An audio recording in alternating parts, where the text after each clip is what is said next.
Hello friends, आज हम NCERT history class 6 का जो है चैप्टर 10 करेंगे, चुंबकों द्वारा मनोरंजन। फ्रेंड्स, इसके 9 चैप्टर हम पहले कर चुके हैं और आज हम इसका 10 चैप्टर करेंगे, जिनकी 9 चैप्टर की जो है प्लेलिस्ट चैनल पर बनी हुई है, आप वहां जाकर देख सकते हैं। फ्रेंड्स, इसके अलावा हमने 6th 7th और 8th क्लास की ज्योग्राफी भी जो है कंप्लीट कर ली है, जिसकी चैनल पर प्लेलिस्ट बनी हुई है। आप प्लेलिस्ट में जाकर एनसीईआरटी को पढ़ सकते हैं। तो देखिए, इसमें ये दिखाया गया है कि चुंबकों द्वारा मनोरंजन की, चुंबक की खोज किस प्रकार से हुई, चुंबक के क्या क्या काम होते हैं, चुंबक के बारे में जो है यहाँ पर डिटेल में बताया गया है। अब हम पढ़ेंगे इसकी खोज कब हुई, इसके बारे में सब कुछ यहाँ पर डिटेल में बताया गया है। पहली तथा बूझो ऐसे स्थान पर गए जहाँ अपशिष्ट कूड़ा कबाड़ पदार्थ के बड़े बड़े ढेर थे। कुछ प्रोत्साहक घटना घट रही थी। कूड़े के ढेर की ओर एक क्रेन जा रही थी। क्रेन ने इस ढेर की ओर एक गुटके को नीचे किया, फिर वह गुटका ऊपर उठने लगा। अनुमानित कीजिए यहाँ क्या हुआ। बेकार पुराने लोहे के बहुत से टुकड़े गुटके के साथ चिपककर क्रेन के साथ जाने लगे। देखिए, ये चित्र में दिखाया गया है। ये कूड़े के ढेर पर जो ये क्रेन गई और यहाँ से जो है कूड़े के ढेर में से लोहे के टुकड़े चिपककर इसके साथ ऊपर चले गए। उन्होंने अभी अभी चुंबकों के बारे में एक अति रोचक पुस्तक पढ़ी थी तथा तुरंत जान गए थे कि क्रेन से अवश्य ही एक चुंबक जुड़ा था जो कबाड़ से लोहा चुन रहा था।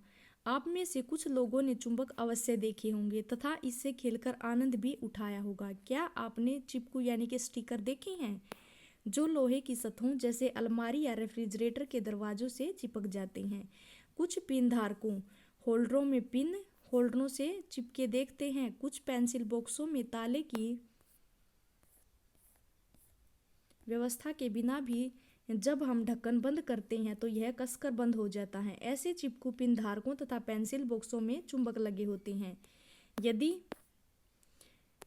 आपके पास इनमें से कोई भी वस्तु है तो उनमें छिपे चुंबकों को खोजने का प्रयत्न कीजिए। तो अब यहाँ बताया गया है कि चुंबक को किसने खोजा और कैसे खोजा, इसके बारे में यहाँ डिटेल में बताया गया है। कहते हैं प्राचीन यूनान में एक गडरिया रहता था। तो गडरिया कहाँ रहता था? प्राचीन यूनान में। उसका नाम मैग्नस था। देखिए फ्रेंड्स, इसको याद रखिए, उसका नाम मैग्नस था क्योंकि उसी के नाम से जो है चुंबक के पहाड़ का नाम जो है रखा गया था। वह अपनी भेड़ों तथा बकरियों के झुंड को पास के पहाड़ों पर चरने के लिए ले जाता था। तो जो मैग्नस जो है अपनी भेड़ों और बकरियों को पहाड़ों पर चराने के लिए ले जाता था। भेड़ों पर नियंत्रण के लिए वह अपने साथ एक छड़ी रखता था। छड़ी के एक सिरे पर लोहे की टोपी लगी होती थी। एक दिन पहाड़ पर एक चट्टान के ऊपर से इस छड़ को उठाने में उसे बहुत जोर लगाना पड़ा तो वह आश्चर्यचकित हुआ। चट्टान छड़ी को अपनी ओर आकर्षित करती प्रतीत हो रही थी। यह चट्टान एक प्राकृतिक चुंबक थी और इसने गडरिये की छड़ी की लोहे की टोपी को अपनी ओर आकर्षित कर लिया था। कहा जाता है कि इस प्रकार प्राकृतिक चुंबक की खोज हुई। संभवतः उस गडरिये के नाम पर उस पत्थर को, देखिए उसका नाम उसका नाम देखिए जो है हमने यहाँ पढ़ा था, उसका नाम मैग्नस था। तो उसके मैग्नस के नाम पर ही पत्थर को जो है मैग्नेटाइट नाम दिया गया। तो मैग्नेटाइट नाम किसके नाम पर दिया गया था? मैग्नस के नाम पर। मैग्नेटाइट में लोहा होता है। कुछ लोगों का विश्वास है कि यह मैग्नेटाइट मैग्नीशिया नामक स्थान पर सबसे पहले पाया गया था। जिन पदार्थों में लोहे को आकर्षित करने का गुण पाया जाता है वे चुंबक कहलाते। तो चुंबक क्या होते हैं? जिनमें लोहे को आकर्षित करने का गुण पाया जाता है। लोग अब तक जान चुके थे कि कुछ चट्टानों में लोहे के टुकड़े को आकर्षित करने का गुण होता है। उन्होंने यह भी पाया कि चट्टानों के इन छोटे छोटे टुकड़ों में कुछ विशेष गुण होते हैं। प्राकृतिक रूप से मिलने वाले इन पदार्थों को उन्होंने चुंबक कहा। तत्पश्चात लोहे के टुकड़ों से चुंबक बनाने की विधि का आविष्कार हुआ। इन्हें कृत्रिम चुंबक कहते हैं।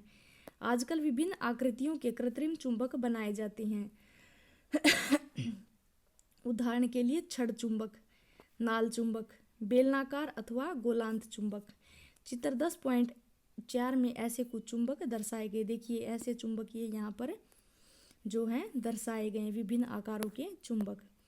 प्लास्टिक अथवा कागज का एक प्याला लीजिए, इसे एक स्टैंड पर शिकंजे यानी कि क्लैंप की सहायता से कस दीजिए। जैसा कि देखिए ये चित्र में मैं आपको दिखा देती हूँ। ये देखिए ये चित्र जो है दिखाया गया है। तो जो वो प्याला हमने लिया था उसे क्या करना है, उसे जो है शिकंजे की सहायता से चिपका देना है। प्याले के अंदर एक चुंबक रखिए और इसे कागज से ढक दीजिए जिससे कि चुंबक दिखाई न दे। लोहे के बने एक क्लिप को एक धागे से बांधिए। धागे के दूसरे सिरे को स्टैंड के आधार के साथ बांधिए। ध्यान रखें, धागे की लंबाई को पर्याप्त छोटा रखना यहाँ एक युक्ति है। क्लिप को प्याले के आधार के समीप लाइए।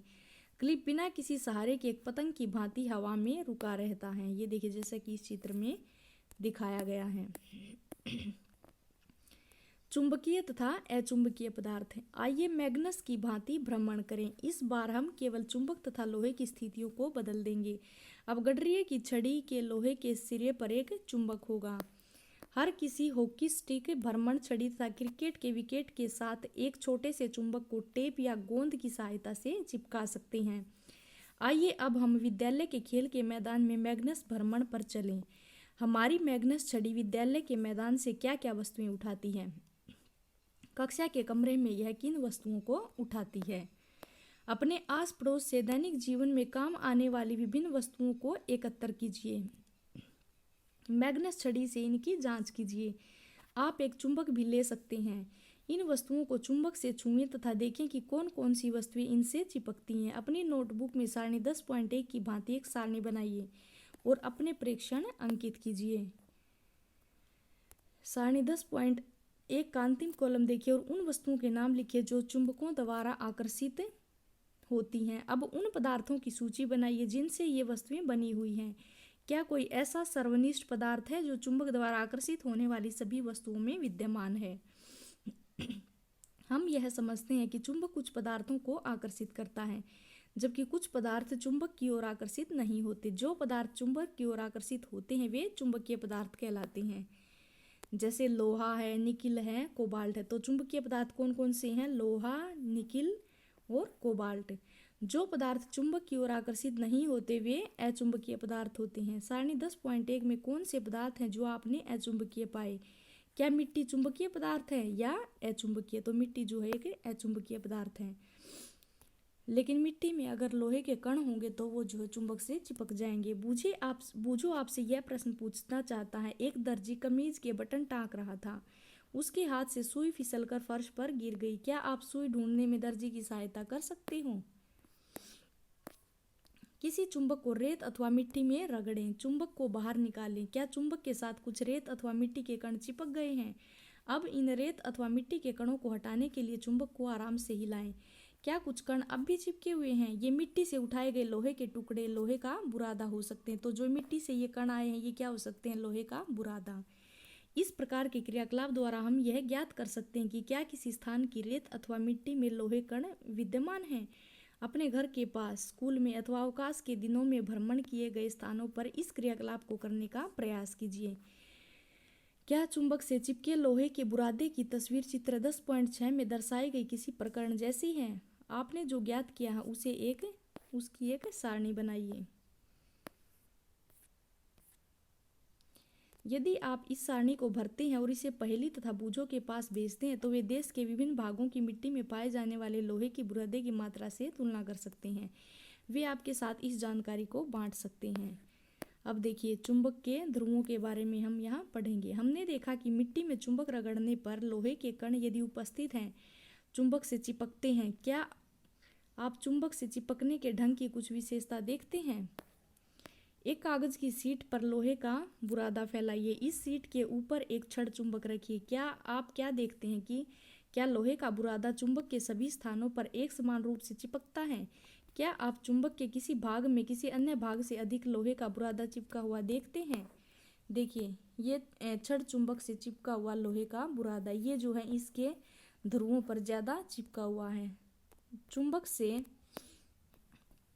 चिपके हुए लोहे के बुरादे को हटाइए तथा इस क्रियाकलाप को दोहराइए। क्या आप चुंबक के विभिन्न भागों से आकर्षित हुए लोहे के बुरादे के तरीके में कोई परिवर्तन देखते हैं? आप इस क्रियाकलाप को लोहे के बुरादे के स्थान पर पिन या लोहे की कीलों से तथा विभिन्न आकार के चुंबकों से भी कर सकते हैं। चुंबक से लोहे के बुरादे के चिपकने के ढंग का आरेख बनाइए। क्या आप आरेख चित्र में 10.6 में दर्शाया गए जैसा है? पहेली के पास आपके लिए एक समस्या है। आपके दो समान छड़ें दी गई हैं जिन्हें देखने से प्रतीत होता है कि वे लोहे की बनी हुई हैं। उनमें से एक चुंबक है जबकि दूसरी लोहे की साधारण छड़ है। आप कैसे ज्ञात करेंगे कि इनमें कौन सी छड़ चुंबक है? हमने ज्ञात किया कि अधिकतर लोहे का बुरादा छड़ चुंबक के दोनों सिरों के पास चिपकता है। चुंबक के ध्रुव इन सिरों के नजदीक होते हैं। कक्षा में विभिन्न आकृति के चुंबक को लाने का प्रयास कीजिए। लोहे के बुरादे का उपयोग करके इन चुंबक के ध्रुवों की स्थिति की जांच कीजिए। क्या आप चित्र 10.4 में दर्शाए गए चुंबक के ध्रुवों की स्थिति चिन्हित कर सकते हैं? तो फ्रेंड्स, ये चैप्टर आज हम यहीं तक करेंगे। इसका नेक्स्ट पार्ट जो है नेक्स्ट वीडियो में लेके आएंगे। धन्यवाद फ्रेंड्स।